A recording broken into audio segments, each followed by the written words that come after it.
Hey, it's Chuck. And I don't think he's going to throw the ball as much as he thinks he's going to throw the ball now that Chip Kelly's on board. And I'm happy about that. More quarterback. The truth is, Ryan Day has made a change philosophically, but it's none of those. You all know who wins. LSU is the drunkest fan base in the country. And welcome into Chuck on Bucks. Appreciate you all so much for joining me. We have had a pretty eventful weekend here at Buckeyes Studios. I think we went live on a Friday night and Saturday during the day for the final day coverage of the draft. But you're probably a Buckeye fan if you're watching this, but you've probably got an allegiance to a pro team, whether that be the Browns, the Bengals, the Steelers. We've got quite a few of all different AFC North fan bases here. But certainly we all had a really eventful weekend here, particularly the Browns and the Steelers fans. Can't leave out the Bengals as they come through big time for our guy, Seth McLaughlin. Didn't get drafted. Bengals swoop him right up. Absolutely love to see that. Love seeing him staying in Ohio. A kid from Buford, Georgia, comes up to play for the Buckeyes, and he sticks around in Ohio. So I just wanted to come on today, shoot the breeze with you guys about the draft. We can talk about really anything you want. But our Buckeyes do come up one short of the record of 15. Now, I thought they would come up one short of that record of 15 because really, not that I had a certain guy that I didn't think would get drafted. I just feel like every year I come in thinking they're going to get one or two more than they do. And looking back with Seth McLaughlin's injury, I think, okay, this made sense. We probably should have seen this coming. We were kind of overlooking how serious of an injury that can be to come back from, and the fact that they didn't really get to work him out at all. So despite him being such a great center, and maybe the second or third, I think I saw rated center on the board. I mean, he's 6'4", 300, Remington Award winner, perfect teammate, smart as hell. Love to have him on my team, and he'll be on the Bengals, and I think he'll come back and he'll be an excellent piece for a lot of years. But you know how they go with the draft. You got an injury, it's a big investment, and he falls out of it. But 14 picks. Pretty fantastic. Obviously, that ties the 2004 draft for Ohio State. So the best draft in 21 years by those numbers. Even better than the 16 draft, which was 12 total Buckeyes drafted. And I made out a graphic of that all-time list, which that all-time Georgia at the top, et cetera, for like the top 8 drafts. And we'll pull that up in a bit. But there were certainly some surprises here in this draft. And I want to talk about that with my buddy Dave, who's been a friend of mine since we were teenagers. Some of you may recognize him. He is he frequently calls into Mark Rogers' Voice of College Football show. So I thought I'd bring Dave on with me today to chop it up. Not a standard format. We're just going to go over plenty of things. And if anybody wants to join us, there is a description, or in the description, there's a link of the StreamYard link. And when we're done, if you guys want to hop in here, you can join me on the show by clicking that link, and we will pull you guys up if you'd like to. So without further ado, let me bring up my buddy Dave here for you. Great show. Chuck. Yes. What's how you doing, going on? my friend? Yes. Excited about the Buckeyes, excited about this draft. I tend to agree with you, by the way, about the 15 picks. I think if Seth doesn't get hurt this year, I definitely think we tie the record. What's crazy to me about that, by the way, when you think about it, Chuck, is the guy was going to win the Remington Award if he stays healthy. And now he did. Well, okay, so we have the Remington Award winner, and if he stays healthy, there's no doubt he's drafted and probably goes fairly high. I think so too. I mean, he's got the size. He's clearly got the brains, and everybody loves him. Mm-hmm. He would have gotten a positive review from Saban and Day, for those NFL guys, and that carries a heck of a lot of weight. And outside of it, he showed that those snap issues were nonsense when he came to Ohio State. That was clearly on Milroe, so I don't want to hear anything about that. Absolutely. So a real bummer for him at about round 5. But then after that, I'm starting to think, okay, probably best for him if he doesn't get drafted and he can pick his spot which he does, and he chooses to stay in Ohio, which I think says a lot. Yeah, I think that for a Bengals depleted offensive line that always needs help, that maybe this could be a good move for them. We'll be interested to see if he makes the roster. Could work out better than Billy Price, who went there. I always thought I had high expectations for at Cincinnati. It never worked out, unfortunately, for Billy. There were some injuries there that probably played a part of that for sure. But I like Seth a lot. He's a great guy. I'm hoping he lands on his feet there, gets a chance to make the roster, make the team and contribute to the Bengals. I know that we were talking a little bit off air. I just wanted to say there is a positive surprise to this. I know every Buckeye fan was looking at the 15 picks overall. To me, I'm positively surprised we had 4 first-round draft picks. My expectation was 2, maybe 3 tops, but when you break it down, to see Tyleek get into the first round, which I think could be an excellent move for Detroit. Look at that D line when they get Hutch back. I believe that he's going to go with Reader on the interior, if I'm not mistaken, who they got from the Bengals last year, right, Chuck? I think that's their other D tackle. That could be formidable inside for Detroit. And then I also thought that Simmons slipping to the end of the first round was, obviously kind of a neat pick, maybe. I guess after that Super Bowl, Kansas City needed some offensive tackle help. Right. But, and there's no doubt if he stays healthy, he probably even goes towards the middle of the first round.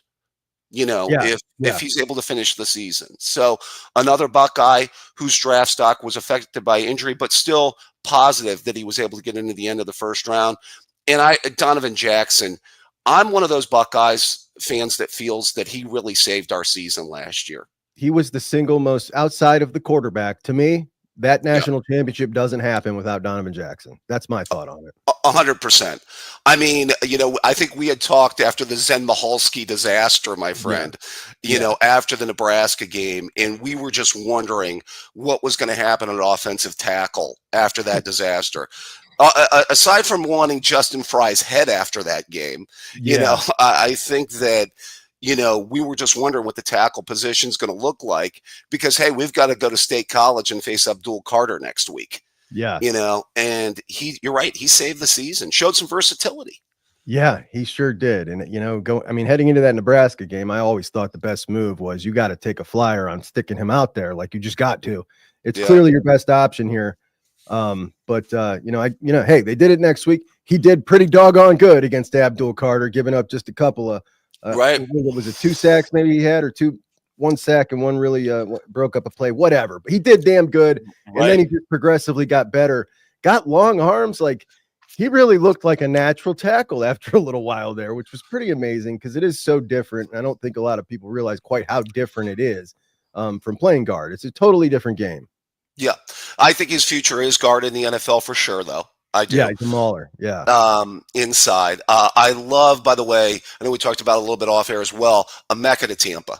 I just think a perfect fit for Emeka. I have to say, I'm so happy for him. Yeah. When you look at it, Godwin got hurt last year. And, this could be a segue for him, forever the number 2 receiver, Emeka Egbuka, what I mean? Right. Obviously was the number 2, actually probably was going to be the number 3 on the Buckeyes in 22, by the way. Yeah. Because remember what that trio was going to look like in 22, Chuck. I mean, it was going to be Marvin, JSN, and Emeka. Yep.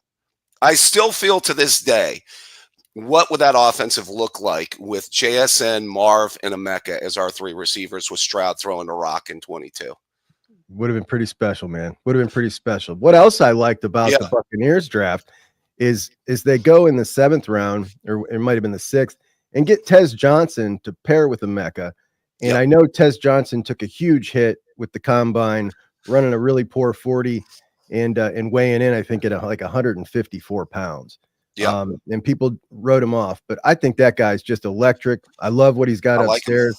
The best part about him at that Rose Bowl, when when Will was doing the interview and he waited there to congratulate him and give him some encouraging words after taking that whooping, like that's like that guy's got the character of Emeka. Put those 2 dudes together. I love it. So I was really happy about that. But to your point about 4 first rounders, you couldn't have convinced me that, no matter if we'd have talked about it all week last week, that was happening. And after, Michigan had a couple go off the board, they were running their mouths. And to be able to get 4 or there's 3, when all year they were talking like we got more first round talent, and it turns out no, you don't. That was really, really exciting to me. So I real like quick, yeah. As a person that lives to troll the scum fan base, it is in my existence as a Buckeye fan. I will be doing that for forever. This gives me another feather in my cap to come after the Team Up North fan base, which I am happy to do. All too happy to do. But that's a huge selling point. Now, I will say this. I was very surprised that Georgia had 13 draft picks in this draft with the team they rolled out this year. I guess I hadn't gone down and really looked at any of their mocks that they were doing over there, but that was like, wow, you had 13 picks on that team. Shoot. Well, I will say, Chuck, I mean, a lot of it was defense. Let's be fair. You know what I mean? A lot of it was defense. And, I think if you ask Howie Roseman, there's something to drafting Georgia defensive players. The Eagles defense. Well with it. Yeah. To that, though. Yeah. Do you think that down in Arizona, maybe they're kind of trying to do this same type of deal here? Because we have now seen, if we go over what they got on their roster, they already had Paris, obviously. They had Baron Browning down there as well. They have Matthew Jones down there as well. They bring in Justin Fry. They draft Cody Simon. They draft Denzel Burke.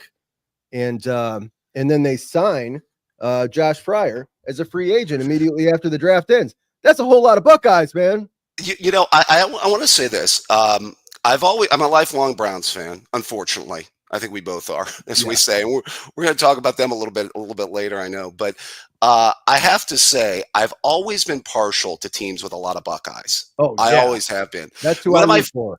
I tell you, one of my favorite teams, I always say this, is the 98 Minnesota Vikings. Oh, yeah. 3 Buckeyes, Chris Carter, the late Corey Stringer, and Robert Smith on that team. And Go ahead. I'm sorry. No, I got a Robert Smith jersey back here hanging on the wall. It's kind of covered up a little bit right now. But the amount of Buckeye fans that look at that and don't know whose jersey it is, I'm like, what are you talking about, man? It's Robert Smith. Dude, I remember the recruiting battle of 1990 between Ricky Powers and Robert Smith, by the way. One went up to the Team Up North, and one went to Ohio State. But yeah, I mean, remember the Saints, by the way. Just a few years ago, ton of Buckeyes. Boatload. They had a boatload. And that team now for us, going to be Arizona. Yeah. I wouldn't have picked Arizona as that team if I could have picked, but whatever. I'm on board. The interesting thing, they went and got Will Johnson and Denzel Burke. Remember, we were having that debate all year early on.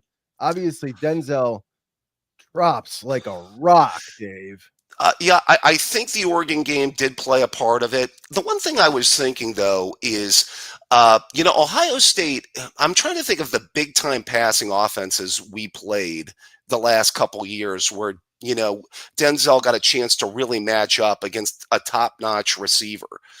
And if you think about it, in 23, we faced a lot of average to pedestrian passing games. Yeah.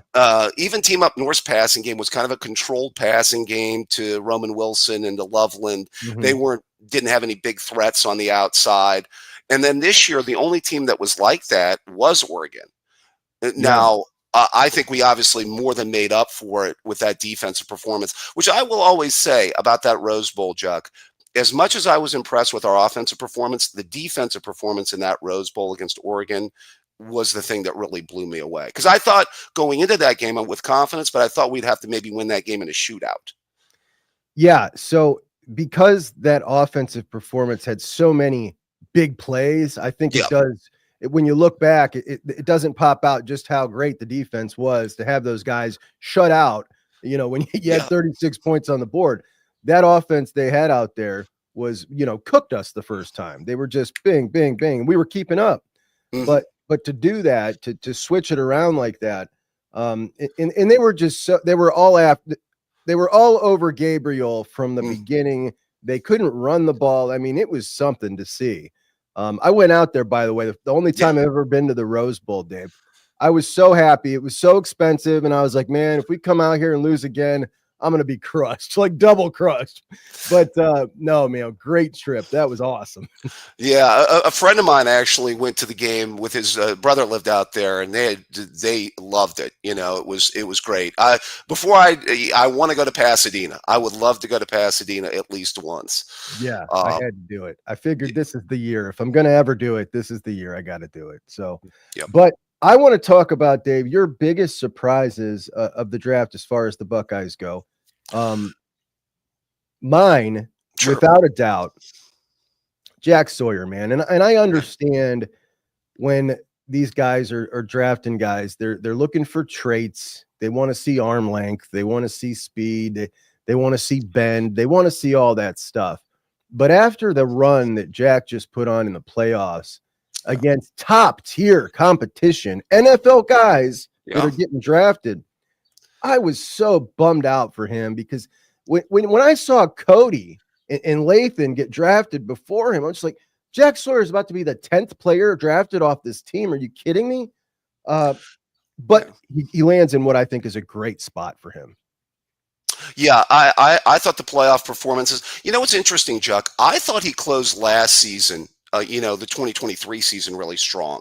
And I thought he was going to totally parlay that into a big season this year because, obviously, one of the things you started your podcast after the Missouri debacle in the Cotton Bowl, and he was the only player that stood out in that game, and he played great. Mm-hmm. And I thought the expectations coming into this season were going to be huge for him. He was going to have this great 2024 season. And it was a little bit of a slow start, you know what I mean? Because we always look for the sack numbers. I always say this, that JTT and Jack and the guys that came after the Bozas and Chase Young, we were always looking for the next Boza and Chase Young for a long period of time. That's why I think Zach Harrison there for a period of time was disappointing to a lot of Buckeye fans. Sure. And, and then it took some time for Jack. But again, towards the end of this year, I thought he was playing great football. And you're right, the playoff was incredible.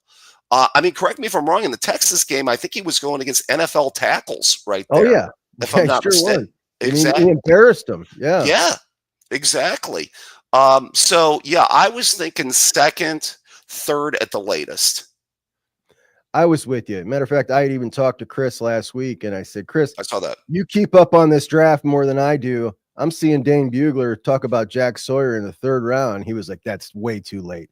So I was pretty confident after my conversation with him because I don't follow the NFL as closely as I used to. I'm stuck watching, all the college games over on Sunday still to try to get it all in. Yeah. But yeah, dude, I was so bummed. And then when you look at him in Pittsburgh, like, as much as I hate the Steelers, gosh, he's going to be loved. I mean, he's going to be loved. They're going to love him there, just like, like we do. There's so many cross Buckeye and Steeler fans. He's going to look good in that uniform. I'll have to admit that. And playing with TJ Watt, like, yeah. It killed me years ago watching Santonio Holmes go there. Remember, he helped them win the Super Bowl that one year, Chuck? It was just you know what I mean? I remember Steelers going, I'm like, because people would always ask me for all these years, I mean, the Browns being bad. He goes, why don't they just draft Buckeye players? It's worked for Pittsburgh. You know what I mean?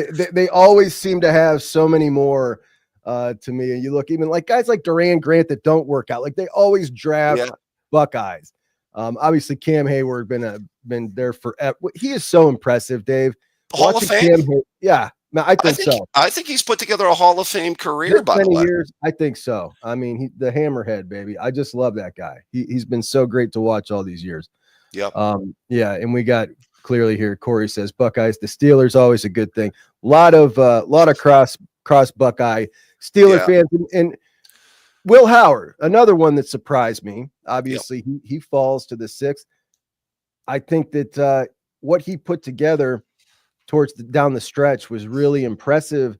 And I thought based on his size, based on how much he had improved from the time he got to Ohio State, that they might be looking at that thinking, man, the kid's got a ceiling even higher than this.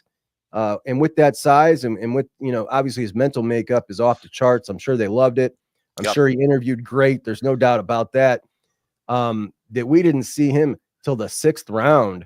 And some of the quarterbacks that went off the board before him, which obviously, and we'll get into our Browns, but that really bummed me out. But then again, I look where he went. He gets to stay home a Pennsylvania kid gets to go to Pittsburgh.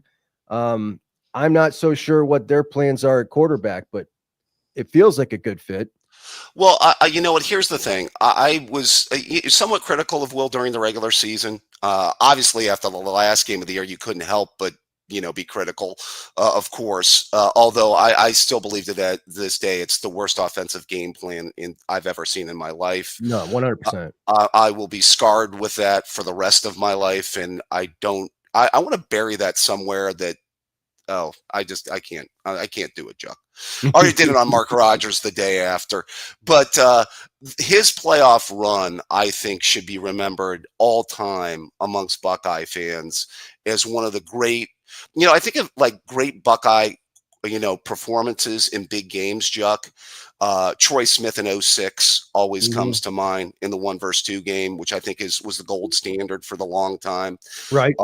I think Haskins in 18 was a special one. R.I.P. Dwayne, when they came in with the revenge tour and we showed them what they could do with that revenge tour. God, that was so corny, bro. That was so corny. It was bad. It was bad. And Urban's last game, interesting enough, in Columbus, And then obviously, what I have to say might be the best, and it's unfortunate to say it, was Stroud's performance against Georgia. Listen, if they win that game, to me, it's hands down the best. Yes. But gosh, you're right. That was just sensational. Obviously, it was also a little frustrating. Like, where the hell was this? You know what I mean? Like, well, you mean he could do that all along? He was just unleashed. I mean, that was Ryan Day saying. It was also Ryan Day saying we need to score a lot of points to win tonight. Yeah. And he knew. He even said that, I think, before that game. But yeah, I mean, Will Howard's performances, particularly against Tennessee, Chuck, in Oregon, are two of the best big game Buckeye performances I've ever seen. Because you were there for the Tennessee game. Think about that night. That night, Ryan Day was coaching for his job. Yeah. At least, amongst the fan base, there was a whole lot. Because, I talked to everybody all week up there, the 3 weeks up to it. There were so many people who had been in the camp of, listen, I used to be totally on board with Ryan Day, but I'm telling you right now, if he doesn't win this game, I just can't anymore. I just can't do it anymore. That was a very, very strong sentiment. But yeah, you're right. I feel like he went out there with that kind of mentality, and damn if he didn't get it done in the most extravagant way. I just loved it, dude. That game was awesome. Yeah, it was one of the best performances. By the way, back-to-back performances, because I think I would put the game you were at, Chuck, that Oregon performance, and by Will, two of the best Buckeye quarterback performances I've ever seen in big games. You're right. Can we talk about Dave? Listen, now I know a lot of people say that the Texas game was so close, but I got to tell you, 5 opening series, 3 of them end in stupid penalties by Ohio State. I think if they score 10 points, 1 touchdown, 1 field goal, Texas is giving up, and that's a blowout too. Well, I really believe that. Chuck, the play that really flipped that game, I went back and watched it. My off season is going back and watching old Buckeye football games, by the way, as I am wont to do. I even go back to 90s and early 2000s, by the way, sometimes. But I can't tell you how many times I've watched the 03 national championship game, which I run on a loop all the time. So in any case, the key play in that game was after we got up 7-0, we were kind of driving. Travion Henderson had a bad personal foul that kind of spoiled a drive where I agree with you. We could have gone up 14-0 at that particular point. And, based on the previous 2 games, what's Texas thinking at that point? Like, oh man, because they just saw what we did the 2 games prior. Like, sure. I think that could have been a blowout. I really do. But whatever. Same with Notre Dame, by the way, Chuck. Same with Notre Dame. If Ickey doesn't commit PI, that thing becomes like 2012 for them against Bama. It really does.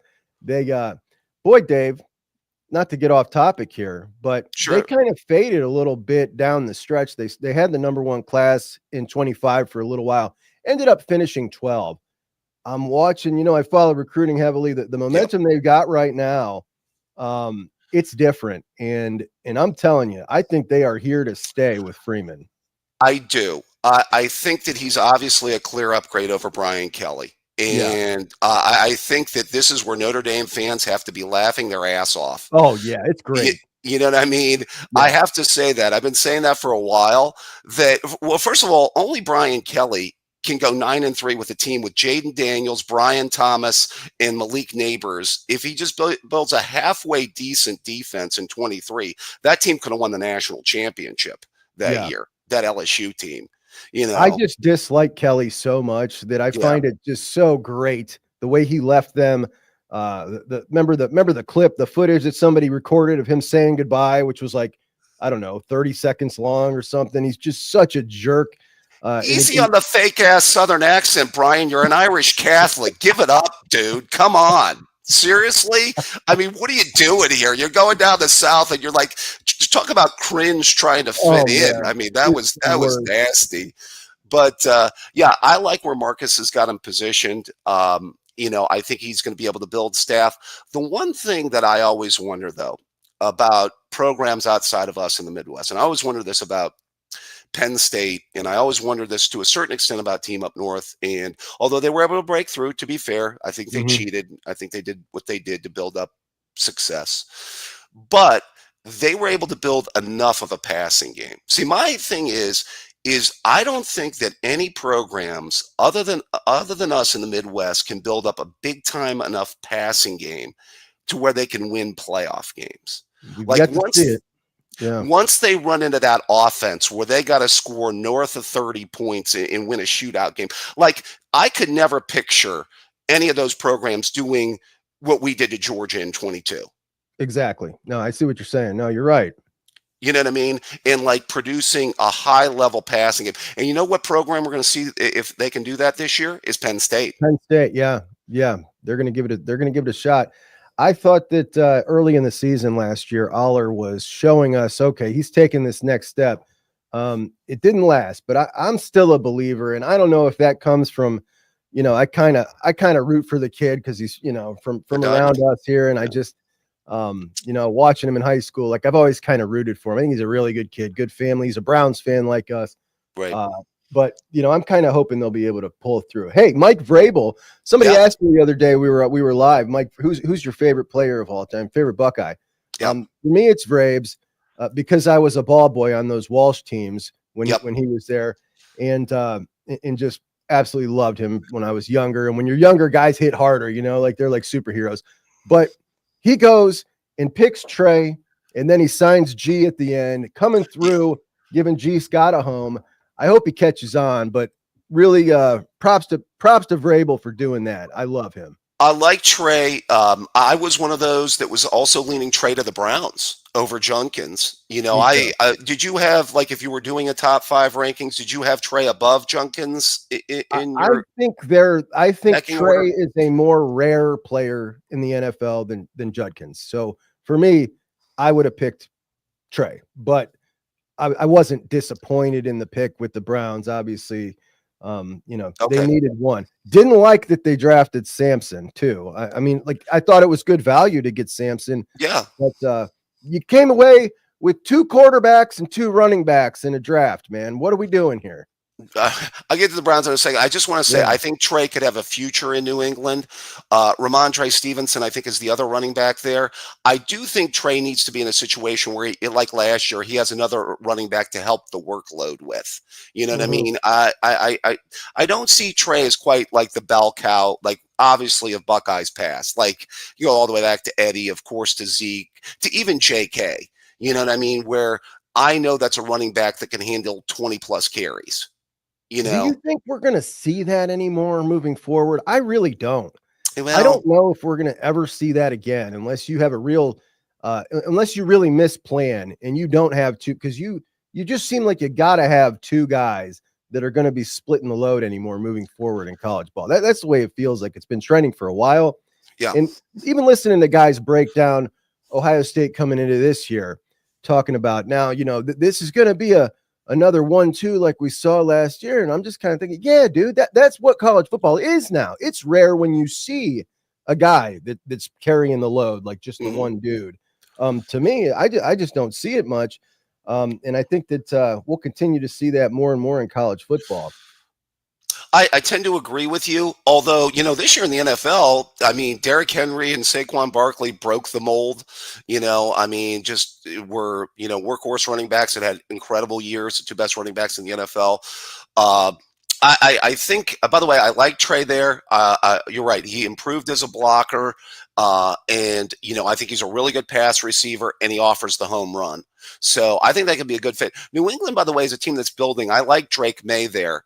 Yeah. I bet they were hoping it was a little bit better wide receiver draft, so they could have got him some skill players. But I do find the Browns draft interesting. I know that you were heading in that direction, Chuck. Yeah. Let's Um, go. I wanted to say, I understand the trade.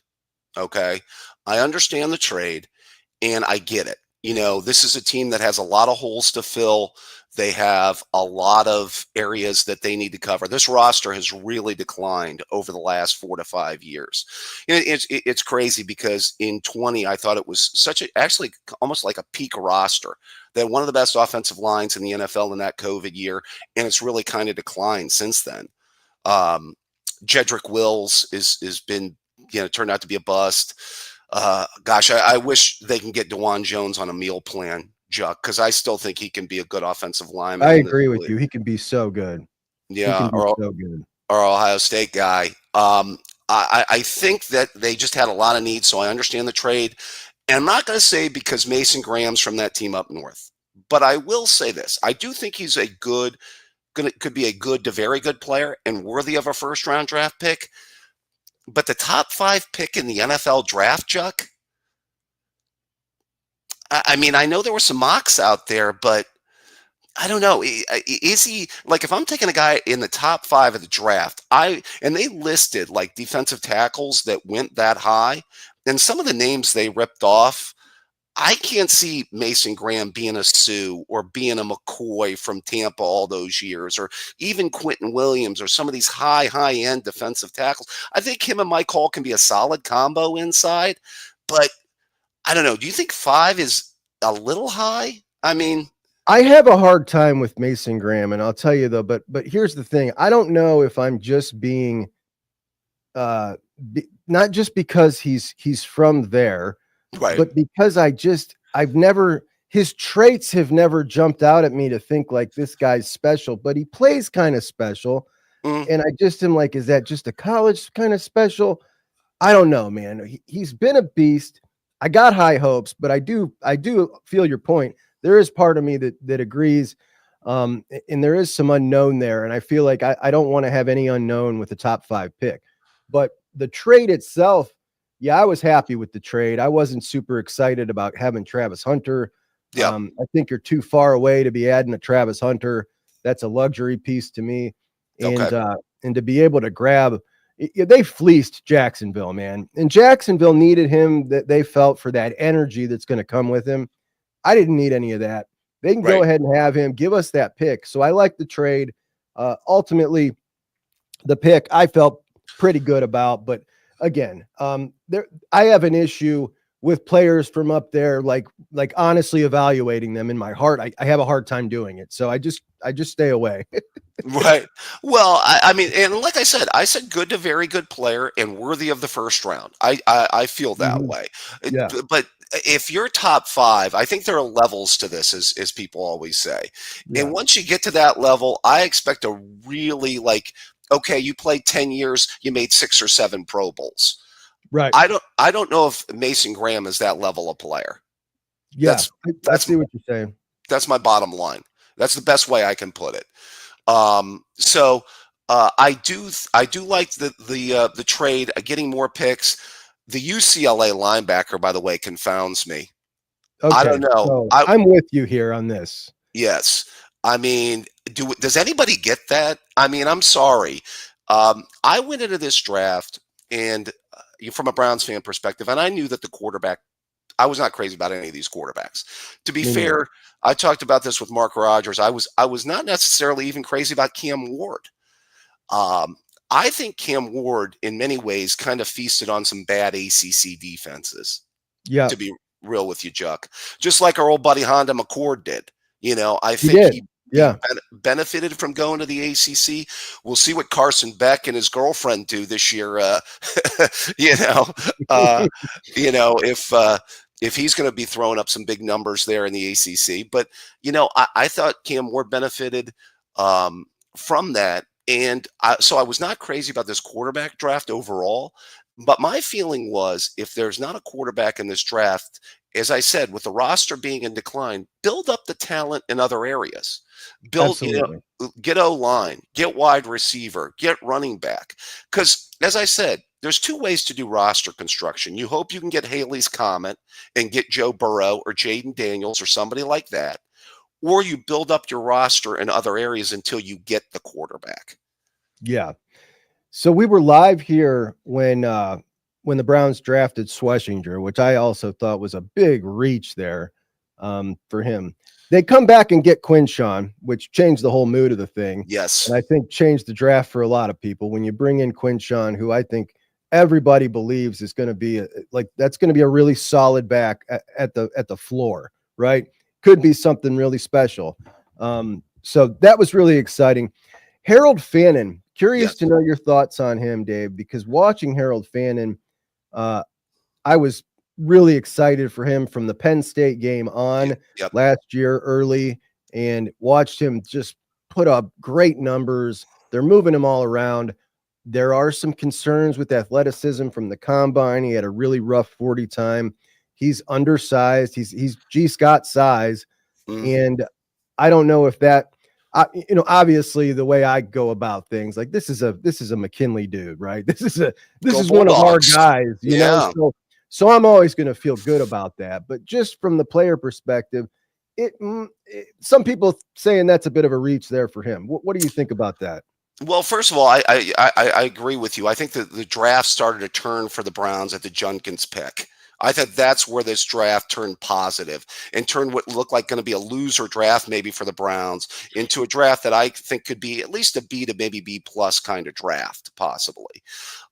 So as far as the Fannin pick, Juck, I like it. It's interesting. Our guy Chris Drew earlier in the season, after Tyler Warren had won the Mackey, made a very good and plausible case that Fannin might have been robbed out of the Mackey this year, statistically. Yeah.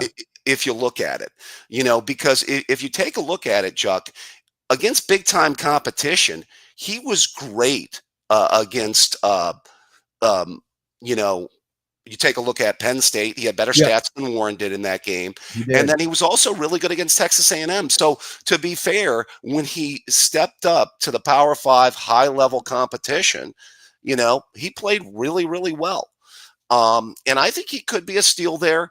It'll be interesting to see if they've got a role for him. You already have Njoku at tight end.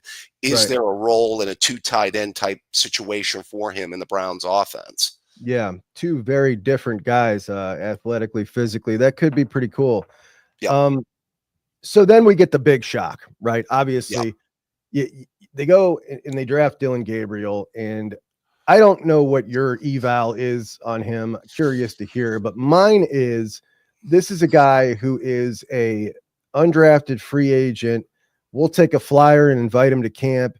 He's got zero NFL arm talent, in my opinion, like zero. There's none there. And a guy like that with zero NFL arm talent, well, he better bring some serious athleticism and some size and something like that I can work with. He's pretty athletic. He's put up some yards on the ground, but he's not a dynamic athlete, and he's very undersized. So I don't get it. I'm stunned that they made the pick. Obviously, then they come back and they throw the pick away, getting Shedeur later. But just the Dillon Gabriel pick. Yeah. What were your thoughts on that? Well, I've always felt of Dillon Gabriel, he's undersized, as the epitome of a very good college quarterback. Basically 6 years of starting. Right. You know what? I'm not going to say he's exactly. Think Trace McSorley, Chuck. You know what I mean? Yeah. Trace McSorley, like the epitome of, okay, this guy's a really good college quarterback. If you surround him with enough pro prospects, he's going to put up some numbers, especially in that offense out there at Oregon. And he did. you know, and that's really what I thought about Dylan Gabriel. I thought he was probably like a 5th or 6th round kind of guy, undersized. But I can see why the Browns, and I always felt that the Browns were going to take quarterback later in this draft. I did. I knew they were going to take one, and I knew it was going to be later. Do you want to get to Shedeur there, Chuck? I mean, we have to get to the Shedeur situation, I think it's mandatory. So you come back and it certainly looks like, from what we're seeing here with the footage, that this was Jimmy Haslam saying, all right, this is too much value for this guy to be here. We're picking him. And it doesn't look like it was the plan, but they saw that and said, this is just silly at this point not to take a shot here. Right. Come back up into the 5th, draft Shedeur Sanders. And I got a text message from my friend who is from Scotland. He lives in Scotland. He's born and raised in Scotland. And he texted me with a picture of Shedeur Sanders and the Browns. He knows I'm a Browns fan. Yep.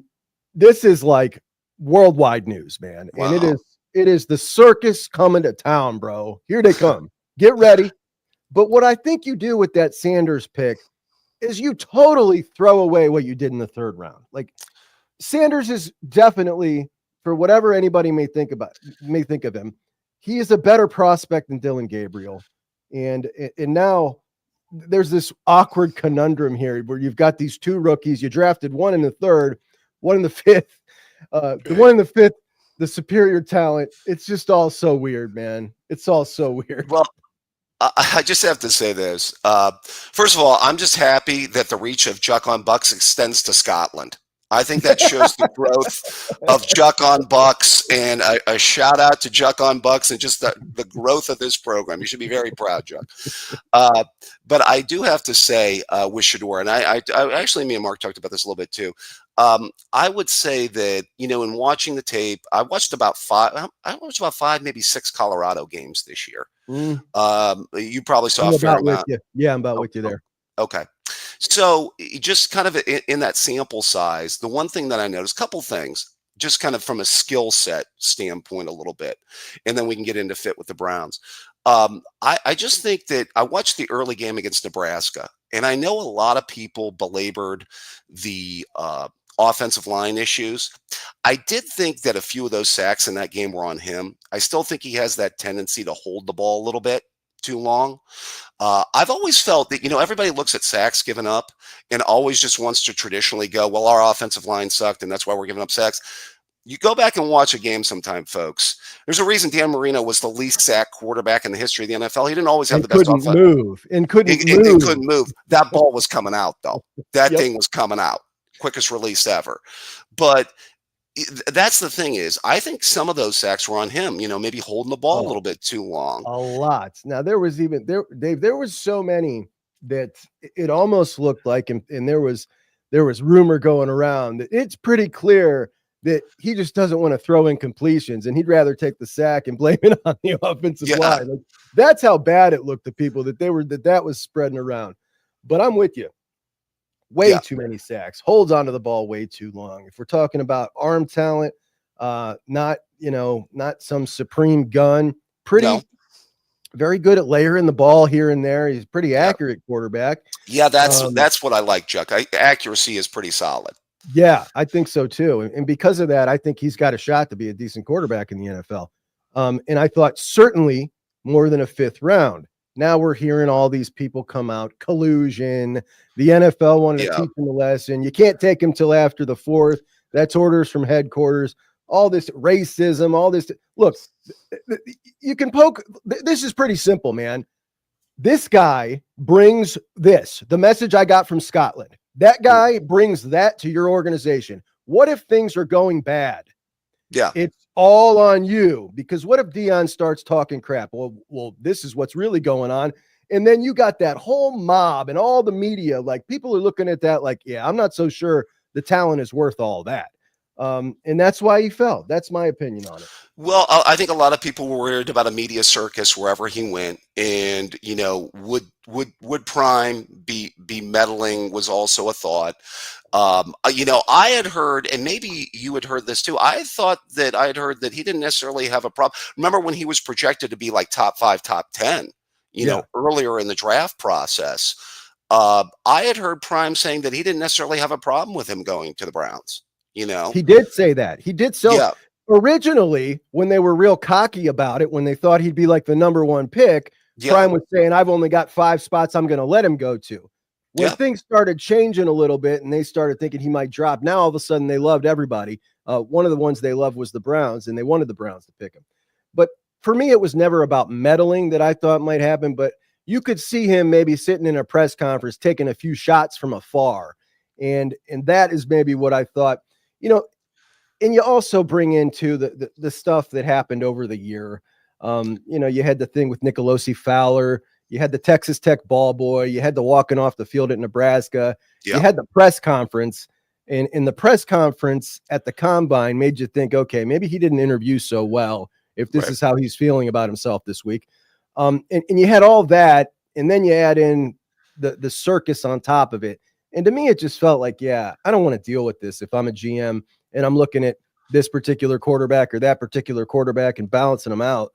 I don't think it was as big of a fall. I think it was a bad evaluation by the folks who thought he was a number 1 or number 2 quarterback, for one. Well, And then the Dylan Gabriel area, mhm. that seems like that would have been the absolute floor to me. Mm. After that, I think now you're really getting into, this is Dion related. This is Colorado circus related. Not even so much Dion, but all the media that brings. It's related to this, because 5th round, that's crazy to me. Well, yeah, I totally agree. You think sometimes a quarterback slipping in a draft works out for the better. Aaron Rodgers maybe falling in that one draft, he falls to Green Bay. You know what I mean? And, Yeah. gets into a situation where he gets to sit behind Brett Favre and wait his time before he takes over a quarterback, and, inherits a fairly talented offense and good football team. And, certain situations where quarterbacks fall, it actually works out because you end up on a better roster. So, I think that has to be weighed into it. The other thing, too, is that I just have to say, you know, I think there are some really good traits. I like his accuracy. The other thing I must throw out, Chuck, too, I think he also kind of picked on some weak competition out in the Big 12. Yeah, for You sure. know what I mean? Mm-hmm. And, we had the benefit of having Hunter and Horn, 2 outstanding receivers. Go back and look at some of his throws. I mean, they were Man, making come some on, bro. ridiculous plays. Those 2 were sick, and they didn't belong in the Big 12. That's for sure, right? Those guys, you don't see talent like that in the Big 12 often. He definitely had a roster outside of that offensive line that was unparalleled for most of the Big 12. What do you think the Browns do now at quarterback? You got 4 quarterbacks, Chuck? I mean, you have Dylan Gabriel, you've got, You got Flacco. we got Flacco, and now you've Pickett. got, Shador and Pickett. Yeah. Yeah. It's going to be really interesting in Berea, buddy. I mean, it's going to be pretty fun. It's going to be, like I said, and I think that even adds more to the drama of what's going to happen here with the 2 rookies, with Flacco. Like, it's so interesting. It's all eyes on Cleveland, man. And maybe they didn't want that. And maybe that's why he fell so far. But in the end, I think Haslam did the right thing popping up and getting them. So, Yeah. you got to take as many shots as you can when you're the Browns. Well, yeah, the Watson situation really hurt this franchise and set it back. I mean, It's horrible, Dave. it It just really crushed my interest for the last couple of years. It just was like, and now I'm almost at the point where with the Browns, I just want them to entertain me, right? Pick Yeah. Buckeyes, pick guys with a lot of with storylines like Shador, like give me entertainment if nothing else, please, because I know you're not going to win Super Bowls, so give me entertainment. A couple of times we've seen entertainment. Jameis Winston, when he was slinging it around a few games last year. Yeah, Joe Flacco, that 5-game run in 23 where he awesome. was slinging it around. Now, granted, there's a lot of like boom or bust there. It's like a power hitter in baseball. He's either going over the fence or he's striking out. It's, you're either going to throw it a bomb for a touchdown or a pick 6 is coming. It's like, you know what I mean? But it's, at least it's entertaining. To your point, Yeah. at least it's entertaining. So we appreciate everybody for joining us here. If you could, please hit the like button. If you haven't subscribed to Juck on Books, go ahead and do that. It's a fantastic show. Dave, Yeah. we're at 49. Before we head out of here, I want to talk about some Buckeyes coming up, some this year. Yeah. What are you thinking? We just got done with the spring game. Certainly looks to me like Julian Sayin is the guy, and I really was happy to be able to see him. Just to be able to picture it. Okay, here's what the offense can look like with him. I really like the offensive line. Love what we've done at tight end. I think it's the best, deepest tight end room in the country. Obviously, the wide receivers are the wide receivers. I thought that Donaldson looked really good, but I'm a big Bo Jackson believer. I think he's going to eat some of those carries that would normally go to Donaldson. I don't think he's going to be in the same role that Peoples was in last year. So what are your thoughts on everything offense with the Buckeyes this year? Okay, got a chance to listen to your show, as I often do. And you and KD kind of went down position group by position group and what you thought was championship caliber and what you thought was questionable. Yes, we did do that, Yeah. And I did the same thing, just kind of thinking in my own mind, what is, championship caliber and what is questionable. First of all, I will say about the quarterback position, I do think that, I was hearing some reports, you probably were too, about Julian maybe having some struggles in the practices before the spring game. And it did give me, well, first of all, I can't put too much stock one way or another into a spring game. Can we, Chuck? I mean, no, I just wanted to see what it looked like because I hadn't seen him running that offense before. You know what I mean? Right. I always make the Justin Fields 2019 reference. Remember, he was not great in that spring game and wasn't even close to what we would see in the future, which was a great all-time season in 2019 by him. Always wondered what the 2020 season would have been like if he'd have had a full season that year, by the way. It would have been ridiculous. But in any case, I do believe that I'm encouraged, though, by what I saw there. You can clearly see the arm talent, overused term, but nevertheless, you can see it. I look at it from a positional group standpoint. I love the wide receiver position. We're still the best group of wide receivers in the country. No doubt about it. I'm interested to see the 3-4 dynamic between Ennis and Mylan Graham and how that plays out between targets and catch, distribution this year.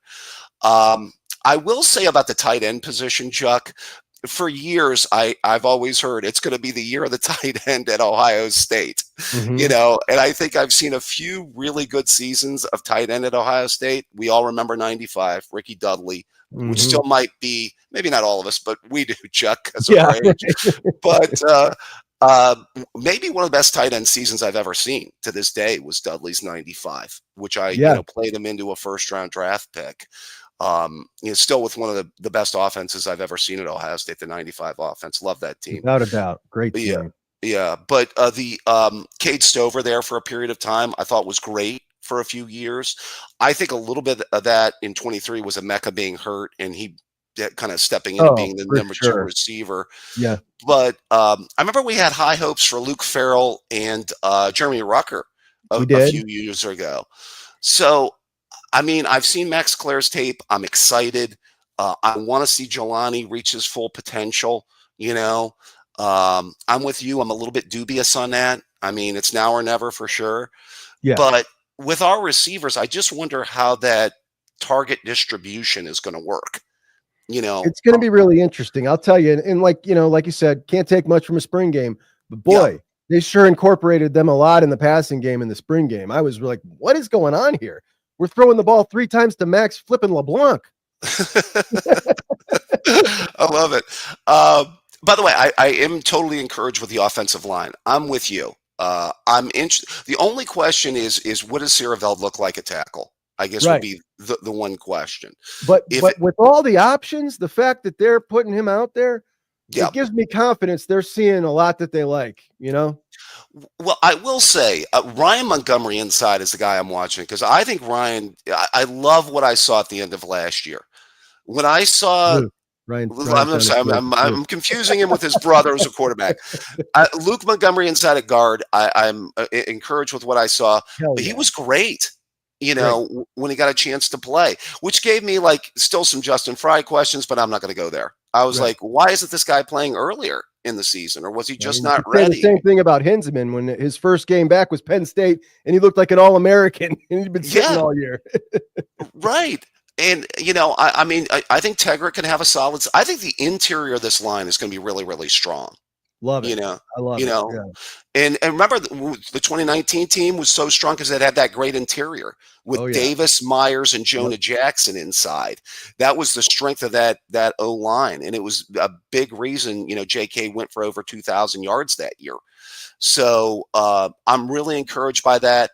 The real thing is, and you got into this a little bit. How do you see the carry distribution, Chuck?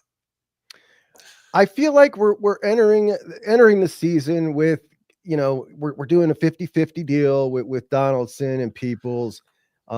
Whichever one of them is maybe a little more effective starts getting a little bit more of the bulk of it. And then you got a little bit, 4 or 5 carries a game here or there to Bo Jackson.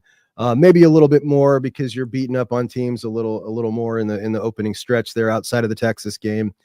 Okay. And I think that the way Bo performs is going to start like opening. I just think he's the most talented back they got between the three of them. And I Yeah. think he's going to make that pretty apparent early. And it's going to be difficult to justify not giving him the ball more. I agree. And I think that we've seen how Locke operates, which is if you are performing out there, you're getting the ball. And that's just what it is. I'm not like, let's talk about it, man. These aren't his dudes, right? Like Donaldson and Peoples, he didn't recruit them. Like Bo is his guy, right? So he's not going to hold him back. And I think if he's showing I'm the best man for the job, he's playing. Dude's 220 pounds. He's physically there, right? So I just see him eating into those carries. I think a couple of games for sure he's going to lead the team in rushing. That's my prediction on it. Yeah, I like Bo. I think he's got great potential. I love Peoples. I wish we would have saw a little bit more Peoples last year in certain Me instances. too. I don't know. Saying about Julian, right? So Right. Well, that's the one thing I've struggled with Day a little bit is I want to see our younger guys get more playing time and more snaps in those blowout games. yeah, It it's been a consistent gripe, I think, from a lot of us who, these guys, we come into a year now where there's a lot of guys that could have had more experience last year. But it's like, I don't know, you're up 4 touchdowns. Can we go ahead and swap this out now? Then we'll bitch that we don't win by enough. Right. This is why we have MAC games, right, Chuck? To do this. Yeah. No, I like this offense. What the interesting thing will be, from a play calling dynamic, you brought up something that I think is a great point, Chuck, about Ryan Day offenses. I think he's been criticized in the past of being too pass happy, which I think is a bit of a misnomer. It's absolutely a misnomer. It's a misnomer. I will make this one little kind of point caveat, maybe, is I think every fan wants to see that balance of 2019 all over again. You know what I mean? Yeah. Because how do you get any better than a quarterback that throws for 40 some touchdowns and a running back that runs for 2,000 yards? It's not any better than that, man. That was one hell of a fun watch. That's for sure. I mean, but I tend to agree with you. I think that's overrated. But I think with the new staff, I mean, are you expecting it? See, last year I thought with Chip and with Junkins and Trey that we were going to be more run heavy, So last year. Yeah, so did I. It's really interesting. I feel like, there's a lot of people who were saying that's because, Hartline's a wide receiver coach, and we're going to see a little more heavy to the pass game. And, you could see that, or you could see, like I describe it as the kid who's coaching his son, right? That he wants to make sure that nobody thinks he's giving his son favoritism. So he goes the total opposite way. Yeah. I could totally see him doing that too. So I don't think we can read into that much anything at all. My hope is we incorporate the tight ends more. I've always wanted to see that at Ohio State because it's the easiest way to pick up third down sometimes. And we just, like other teams, it's like easy money against us. We never hit them back with it. So I'd love to see that because you do got mismatches all over with these tight ends. And then, an even split I'm good with if we can keep it anywhere around that, which Day historically has done. So I think that's probably what we'll see. But moving over to the defensive side, Dave, please. Obviously the cornerback room loaded, the safeties, you got Caleb Downs, and any time you've got the best player in the country at that position in your room, it's loaded. I don't care who his supporting cast is, though I happen to really like Malik and McLean. What do you think? Yeah, I actually think a case can be made that Caleb Downs might be the best defensive player in the country coming into this season. Yeah. I think that, first of all, overall, I know we're going to get to all of it. I think the Buckeyes have a chance to have the best back seven in the country. Me too. When you combine linebackers and secondary, Chuck, I really do. I think Caleb's going to be good. I'm happy to see some improvement out of Lorenzo Styles. Me too. I'm waiting on Malik Hartford. I really am waiting on Malik Hartford. I think that there's a lot of just inconsistency there with Malik. There's like good play, bad play, a little too much with him. But the potential is there. That's the tough part, though, is you see him pop from now and then and make a big play. But then you see him get beat, in a certain situation. But I like the depth at that position. I still like the overall talent. I don't know. Right now, I like what I've been hearing about Lorenzo Styles Jr. at the other safety. Is that where you're leaning to, Chuck? Yeah, I do. And I thought that what we would see, well, just kind of talking to everybody and feeling the pulse, I felt like that was the one guy on this defense returning that everybody wanted to see somebody really push him potentially to take that spot. But I think that he has stepped up. I think he looks more natural at it. I think he's just done a great job. He's got the athletic traits, Dave. I always talk about being down there looking at the boards, the top 10 boards of the top 10 guys in each one of the categories that they test in athletically. Lorenzo Styles was on 5. That was more than anybody else outside of Reese Stocksdale, the walk-on wide receiver who just transferred out. So Lorenzo is a very good, versatile athlete. I don't know that he's always shown that on the field, but I think once he gets this position down a little better, we're going to see it. So I'm pretty excited about him now. Yeah, I am too. And think about a guy that was once a wide receiver. Yeah. You know what I mean? Great I still remember the opening of the 22 game against Notre Dame, caught that pass, and now he's had to make a position change. Common now in the Styles family, I guess, to make a position change. But yeah, I think that, I'm happy to see his growth. I'm happy with the depth there. I would love to see Malik Hartford take another step, at that position. And then I think McLean is also a baller too. But so I just think we just need to find the right pairing there. And I think we're going to. I like our depth at that position. Corners, I'm really encouraged. I think Jermaine Matthews, I thought there was a period of time where case could have been made last year. Jermaine Matthews was our best corner. 100%. I totally agree. I mean, without a doubt, he's your stickiest corner last year. And I think he enters this year in that same role. And, IGB, I feel like, man, the first time this poor guy gets us a bad penalty, it's like everybody's done. We want Devin. That's it. And it's going to be loud.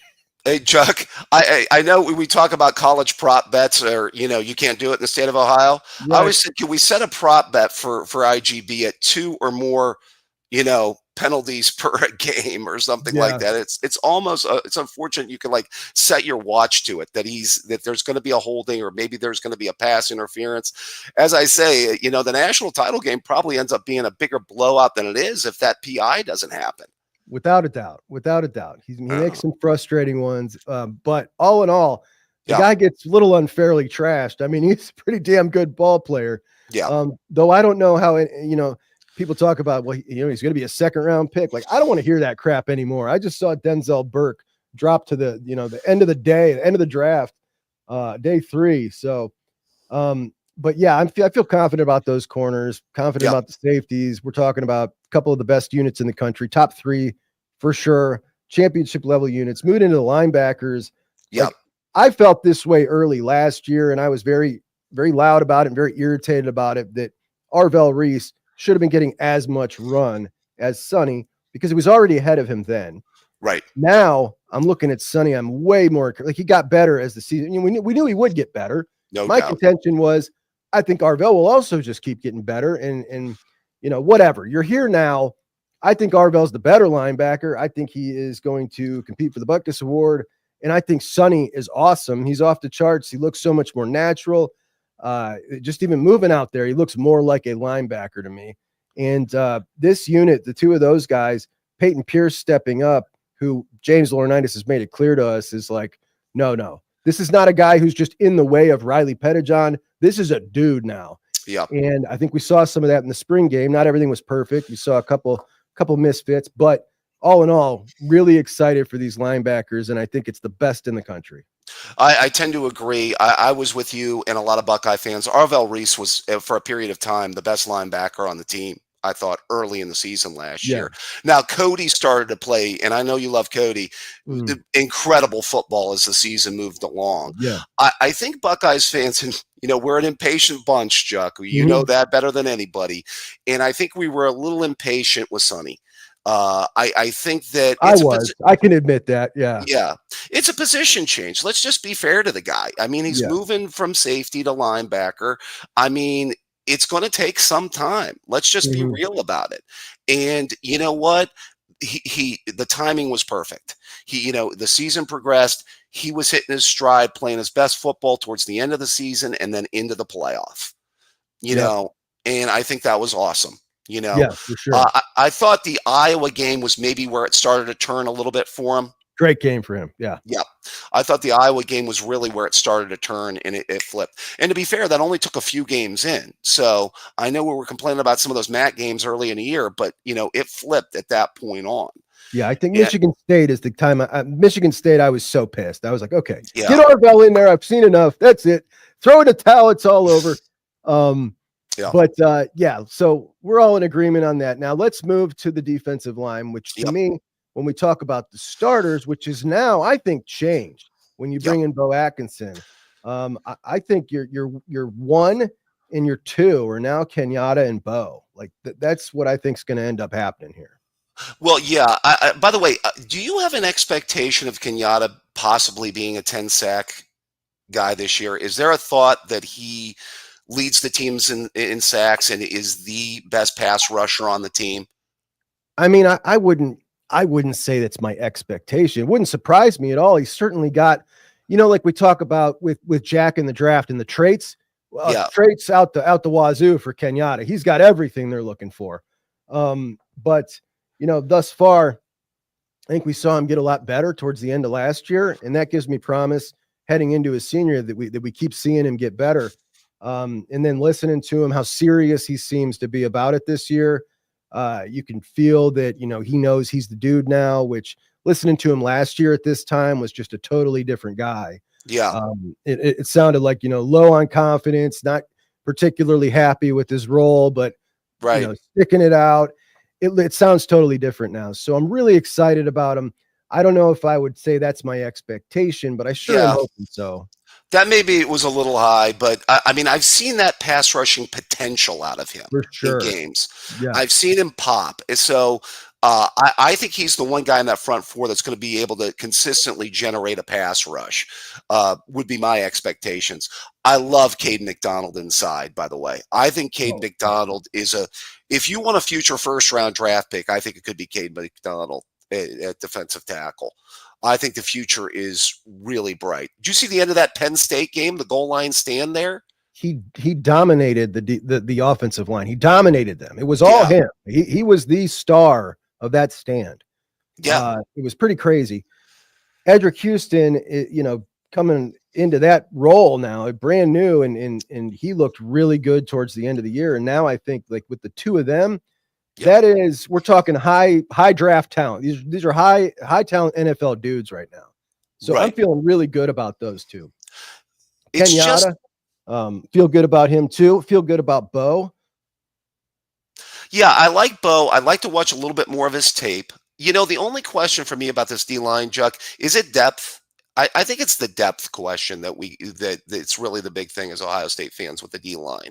So now when you look at go ahead. When you replaced an entire D-line, Chuck, it makes it like, okay, these guys were the depth guys last year. Mm-hmm. And now these guys have to become the starters. So it's twofold. Can they replace the production that we lost from that front four from a year ago? And then what does our depth behind that look like? It's a twofold question.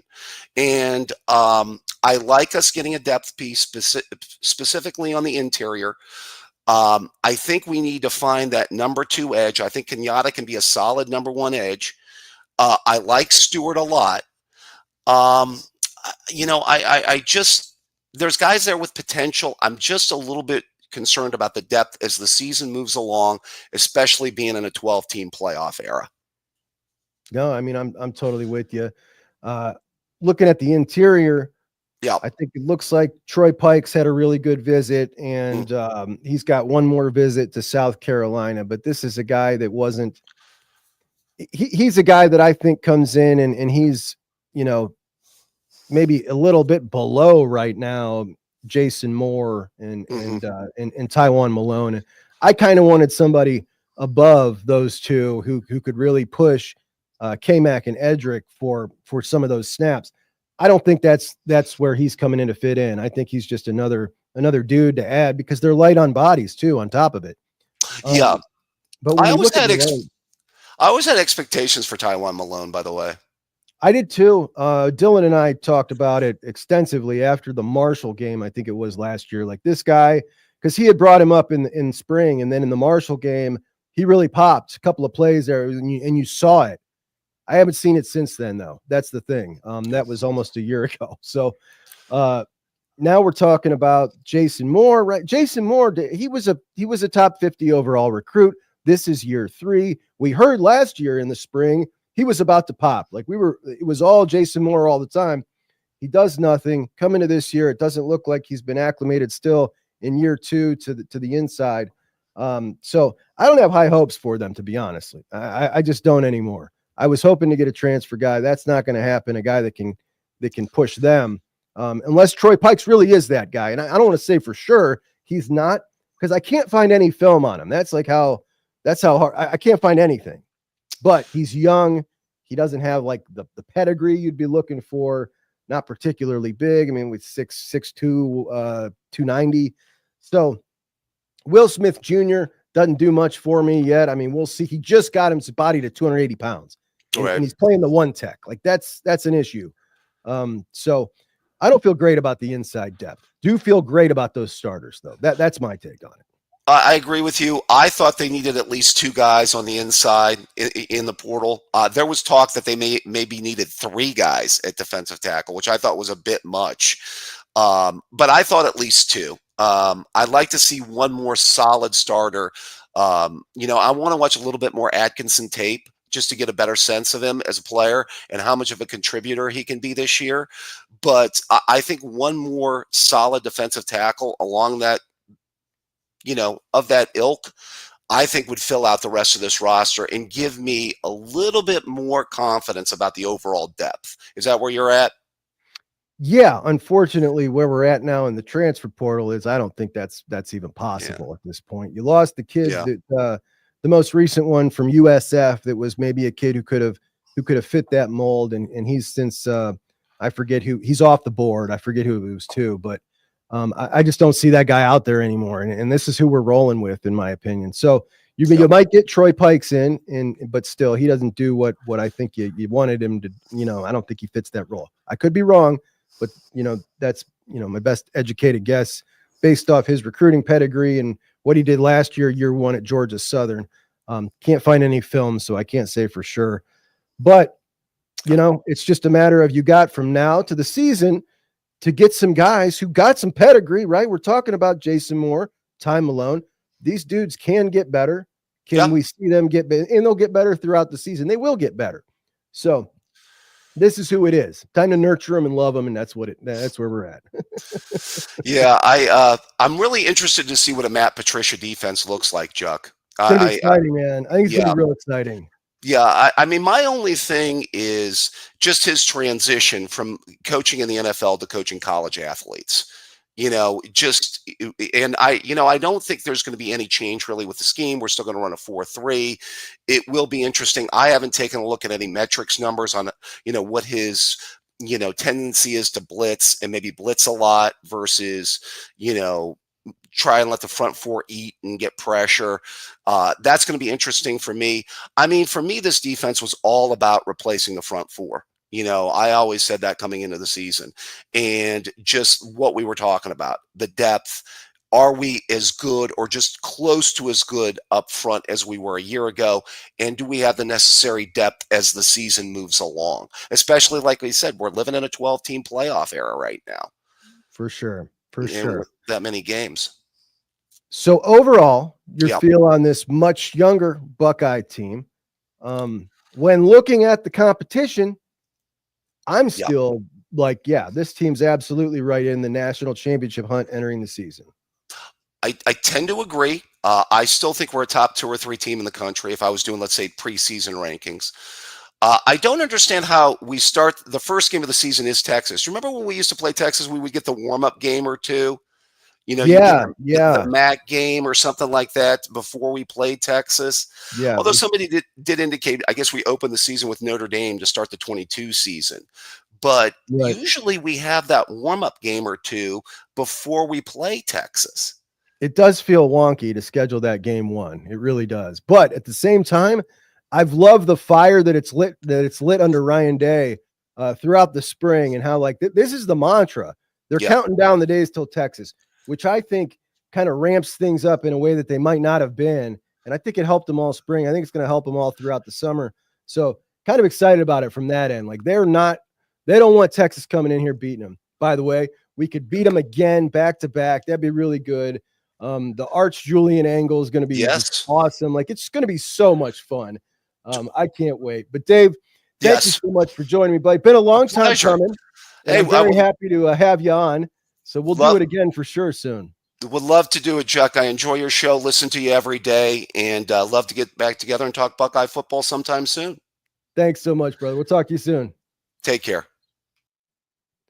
And that, my good buddy Green Shield, like I said, been a friend of mine since we were teenagers, and pretty interesting when I hadn't talked to him in years. And then I was watching Mark Rogers' show late one night, and all of a sudden up pops Green Shield. I'm like, are you kidding me, man? That's Green Shield. As you could see, entertaining guy to listen to. Love his delivery, but appreciate you guys, man. CJ Baxter. Andrew says, is CJ Baxter back for Texas? He sure is. He's fantastic. And he is absolutely going to be, one of the best backs in the country this year. Dude's awesome. Robert says, I think Atkinson comes in and is immediately a top 2 defensive end on the team. No disrespect to those dudes at all. Just my honest opinion. Robert, I'm with you. I think just, if we're talking like not a specialist of any one thing, just a well-rounded defensive end, he's already, fits that mold more than Curry, more than Logan George, but I don't think there's a huge gap. I think it's all going to matter how those guys are playing as to how those snaps get deviated. I don't think he's like so much better that he's heads and shoulders above them, but I agree with you. Yeah, Baxter is coming off a big injury that had him out all year, but Wisner and Gibson too. Yeah, they got a hell of a backfield. So they got that combined with Arch Manning, Sarkisian. Obviously, they got Wingo. They got Khalil Lockett, who was one of my favorite wide receivers in this class of 2025. And then our old pal, Jamie French. Remember Jamie? Yeah, they got Jamie too. Jamie not going to be the dude down there for them. I don't like that kid. Corey says, Chuck, that was nicer commentary on the defensive line than I anticipated. So listen, I don't want to be a hater, Corey. I don't want to be a hater. So now it's just time. This is all we got now. These are our dudes. I got to ride with them, right? We'll see what happens when the games start getting played. But for now, these are our dudes, and that's all it is. Troy, I do think Logan George will step. I think Logan George has got quite a bit of potential. I love the way that he plays, and I think that he's got more size than I thought he was going to when I saw him out there. So I'm really excited about that. What he saw a Sawyer Steelers jersey would. Oh, he's telling me that a Jack Sawyer Steelers jersey would really pop in the background. Yeah, it would, I suppose, a black and yellow jersey would pop back there. Corey just got a kick out of my post spring game rant on the D-line depth. Yeah, I can be animated when I'm irritated. All right, my friends, an hour 20 on a surprise Sunday. I do appreciate you all rocking with me. Been a fun time as always. I'm gonna go do my Sunday chores, and hopefully you guys can release your shows so that I can listen to them on my Sunday chores, which is what I just did for you. I'll talk to you guys tomorrow. Chuck and Bucks out.